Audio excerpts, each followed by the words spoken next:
Hi hello నమస్తే welcome back to iDream media. ఈరోజు మనతో ఉన్నారు మ్యూచువల్ ఫండ్స్ డిస్ట్రిబ్యూటర్ అయిన పిఎస్ చంద్రశేఖర్ గారు, ఆంఫీ సర్టిఫైడ్. సో సార్తో మాట్లాడదాం ముఖ్యంగా గ్లోబల్ ఫండ్స్ గురించి. నమస్తే సార్. నమస్తే అండి. సార్, అసలు గ్లోబల్ ఫండ్స్ అనేవి ఏ విధంగా ఉంటూ ఉంటాయి అండ్ తప్పకుండా గ్లోబల్ ఫండ్స్లో ఇన్వెస్ట్ చేయడం అనేది ఎంతవరకు కరెక్ట్ అంటారు? దానివల్ల లాభాలు ఉన్నాయా, ఉంటే ఏమిటి? విరాట్ గారు, ఇప్పుడు మ్యూచువల్ ఫండ్స్లో నార్మల్గా ఇన్వెస్ట్ చేస్తుంటారు సార్. మనం చాలా ఏఎంసీస్ ఉంటాయి, చాలా ప్లాన్స్ ఉంటాయి. ప్రతి ఒక్క ఇన్వెస్టర్స్ ఇన్వెస్ట్ చేస్తుంటారు, ఎస్ఐపి రూపంలో లేకపోతే లంసమ్ రూపంలో ఇన్వెస్ట్ చేస్తుంటారు. సో ఈరోజు మనం మాట్లాడుకునేది ఏంటంటే, ఒక ఇన్వెస్ట్మెంట్, ఒక ప్లాన్, ఒక లార్జ్ క్యాప్ అన్నా, ఒక మిడ్ క్యాప్ అన్నా, స్మాల్ క్యాప్ అనుకుంటే వాళ్ళు ఒక 30 to 40 స్టాక్స్ అనేది సెలెక్ట్ చేస్తారు. ఒక ఫండ్ మేనేజర్ సెలెక్ట్ చేసి ఒక ప్లాన్ క్రియేట్ చేస్తారు. ఆ 30 to 40, 50 కంపెనీస్ అనేది డొమెస్టిక్ మార్కెట్ ఇండియన్లో ఏదైతే కంపెనీస్ ఉన్నాయో దాంట్లో సెలెక్ట్ చేసి పెడుతుంటారు, రైట్? సో అది ప్లాన్, అలాగే ఇన్వెస్ట్ చేస్తుంటారు. ఇప్పుడు మనం మాట్లాడుకునేది global investment funds, international funds. So ఇక్కడ ఏంటంటే సార్, జనరల్గా ఇండియన్ ఇన్వెస్టరు ఇక్కడ నుంచి ఉండి మన ఫారిన్ కంపెనీస్ ఏదైతే యూనిక్ కంపెనీస్ ఉంటాయో దాంట్లో కూడా ఇన్వెస్ట్ చేసే ఒక ఫీజిబిలిటీ అనేది ఉంది ఈ ఏఎంసీస్ నుంచి. ఈ ఏఎంసీస్ ఏం చేస్తారంటే ఇలాంటి ఇంటర్నేషనల్ గ్లోబల్ ఫండ్స్ అనేది లాంచ్ చేస్తుంటారు. కాకపోతే దీంట్లో ఏంటంటే సార్, ఒక రెస్ట్రిక్షన్, ఒక లిమిట్ ఉంటుంది. అంత అమౌంట్ వరకే మనం ఇన్వెస్ట్ చేయగలుగుతాం ఈ గ్లోబల్గా.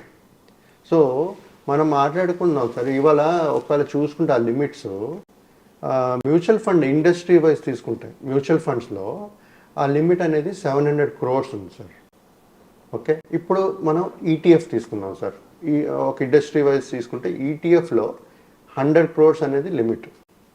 ఓకే, అదే ఇప్పుడు if you're coming to individual AMCs, ఇండివిజువల్గా ఒక ఏఎంసీ గురించి మాట్లాడుకుంటే వాళ్ళు మ్యూచువల్ ఫండ్స్లో 100 crores వరకు పెట్టుకోవచ్చు. ఓకే, అది ఈటీఎఫ్లో వస్తే 30 crores. సో ఈ లిమిట్స్ ఏదైతే ఉందో దానికంటే ఎక్కువ ఎక్స్పోజర్ చేయలేరు, ఇన్వెస్ట్ చేయలేరు. సో ఇది regulated. So we cannot go beyond that limit అండి. సో ఇది చూసుకుంటే దీంట్లో ఇన్వెస్ట్ చేయడం ఎందుకు అని అనుకుంటే, ఇప్పుడు మనం మాట్లాడుకుంటే మనం జనరల్గా లార్జ్ క్యాప్, మిడ్ క్యాప్ చేసేటప్పుడు ఓన్లీ డొమెస్టిక్ ఎక్స్పోజర్ అనేది ఉంటుంది.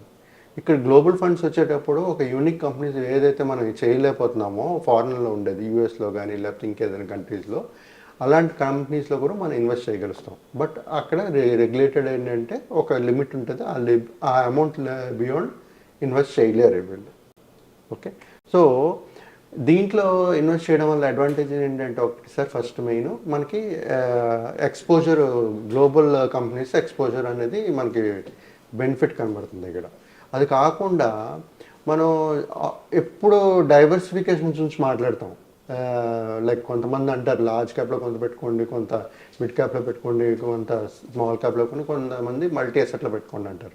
అంటే డైవర్సిఫికేషన్ చేయడానికి ట్రై చేస్తున్నాం మనం, right, with in Indian market. ఇక్కడ ఏంటవుతుంది, మీ డైవర్సిఫికేషన్ ఈజ్ గోయింగ్ గ్లోబల్. అంటే కొంత మీ part of the investment domestic మార్కెట్లో వెళ్తుంది, గ్లోబల్ మార్కెట్ కూడా వెళ్తుంది, రైట్? సో ఇలాంటి చేసేటప్పుడు ఏమవుతుందంటే సార్, ఇప్పుడు అందరూ గ్రోత్, ప్రతి ఒక్క ఎకానమిక్ గ్రోత్ సేమ్ ఉండదు, రైట్?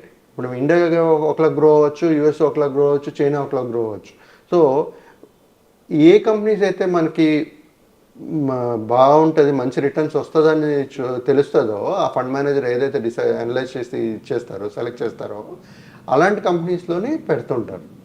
సో ఇలాంటి ఒక ఫండ్లో ఇన్వెస్ట్ చేయడం అనేది మన అదృష్టం అనుకోవాలి సార్. ఎందుకంటే గ్లోబల్, మన ఇండియాలో ఉండి మనం ఫారిన్ కంట్రీస్లో మంచి కంపెనీస్లో, పెద్ద లార్జ్ కంపెనీస్లో, జైంట్ కంపెనీస్లో మనం ఇన్వెస్ట్ చేయగలిగే ఛాన్స్ దొరుకుతుందంటే ఇట్స్ గుడ్ ఆపర్చునిటీ. సో జనరల్గా ఈ డైవర్సిఫికేషన్ ఉండడం వల్ల మనకు బెటర్ రిటర్న్స్ అనేది కనబడుతుంటుంది, రైట్? ఇప్పుడు మనం కొన్ని ఎగ్జాంపుల్స్ తీసుకున్నాం sir. It is not a suggestion are recommendation, but ఒక సాధారణ ఒక ఇన్వెస్టరు, కస్టమరు ఇది చదివితేనే తెలుస్తుంది వాళ్ళకి గ్లోబల్ ఫండ్ అంటే నా ఇన్వెస్ట్మెంట్ కొంచెం ఈ కంట్రీలో పెడుతున్నారు, లేకపోతే బయట కంట్రీలో పెడుతున్నారు అనేది తెలుస్తుంది. సో అది తెలియడానికి ఒక 2-3 చెప్తాను సార్ నేను. ICICI Prudential US blue chip equity fund, అంటే యుఎస్ కంట్రీ కంపెనీస్లో పెడతారు. So next SBI Magnum Global Fund, అది సమ్ అదర్ కంట్రీస్లో ఇన్వెస్ట్ చేస్తుంటారు. అలాగే Aditya Birla Sun Life International Equity Fund. So examples ఈ మూడు తీసుకున్నాను సార్ నేను. అంటే జనాలకి చదువుతున్నప్పుడు అవగాహన రావడం, ఇంటర్నేషనల్ గ్లోబల్ అనే వర్డ్ వాడుతున్నారు వాళ్ళు. సో వాళ్ళకి తెలుస్తుంది అనమాట. అంటే ఈ ప్లాన్లో మన ఇన్వెస్ట్మెంట్స్ గ్లోబల్ వేరే కంట్రీలో ఇన్వెస్ట్ చేస్తున్నారు అనేది, కంపెనీస్లో ఇన్వెస్ట్ చేస్తున్నారు అని తెలుస్తుంది. సో జనరల్గా ఏంటంటే సార్, ఇప్పుడు ప్రతి ఒక్కరు ఇన్వెస్టరు ఈ గ్లోబల్ ప్రతి ఒక్కరు ప్రిఫర్ చేయరు. కొంతమంది ప్రిఫర్ చేయొచ్చు, వాళ్ళు డిపెండింగ్ ఆన్ దేర్ ట్రస్ట్ అన్నమాట. అంటే ఆ నమ్మకం ఉండాలి, ఆ కంపెనీస్ బాగా చేస్తుంది, యూఎస్ కంపెనీస్ బాగా చేస్తుందని. కొంతమంది ఎమోషనల్గా చేయరు, అంటే నేను ఇండియన్ కదా, నేను ఇండియన్ కంపెనీస్లోనే పెట్టి చేయాలనుకుంటారు. So depending on their investors sir. కానీ మనకి ఇలాంటి గ్లోబల్ ఫండ్స్, ఇంటర్నేషనల్ ఫండ్స్ మనకు లాంచ్ చేసేటప్పుడు మనకు ఒక ఫీజిబిలిటీ, ఒక ఛాన్స్ అనేది ఉంటుంది. ఈ గ్లోబల్ ఎక్స్పోజర్లో ఇన్వెస్ట్ చేసే ఛాన్స్ చూసుకుంటే ఇలాంటి ఫండ్స్ కూడా ప్రతి ఒక్క కస్టమర్కి నేను చెప్పేది ఏంటంటే, ఇలాంటి గ్లోబల్ ఫండ్స్, ఇంటర్నేషనల్ ఫండ్స్ ఒకసారి ఎక్స్ప్లోర్ చేయండి. వాళ్ళ పోర్ట్ఫోలియో ఉంటుంది, ప్రతి ఒక్క ప్లాన్కి ఒక పోర్ట్ఫోలియో ఉంటుంది. దాంట్లో చూసుకుంటే ఏ కంపెనీలో పెట్టారనేది తెలుస్తుంది. దాన్ని బట్టి ప్రతి ఒక్క ఇన్వెస్టర్ డిసైడ్ చేసుకోవచ్చు, ఇక ఈ ఫండ్లో పెడదామా, ఎక్కడ పెడదామా ఏంటనేది డిసైడ్ చేసుకుని వాళ్ళ ఇన్వెస్ట్మెంట్ స్ట్రాటజీ అనేది ఒక డిజైన్ చేసుకుని ముందుకెళ్ళాలి సార్. Wonderful sir. అండ్ ముఖ్యంగా ఈ ఫండ్స్ అనేవి డెవలపింగ్ కంట్రీస్లో ఉన్న కంపెనీస్లో ఇన్వెస్ట్ చేయడంతో ఉన్న వీటి ప్రథమ లక్షణం.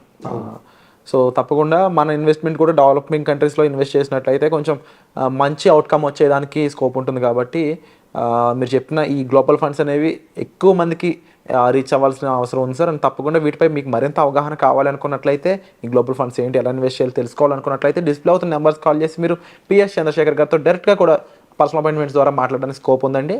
So thank you so much for the information sir. Thank you Virat గారు.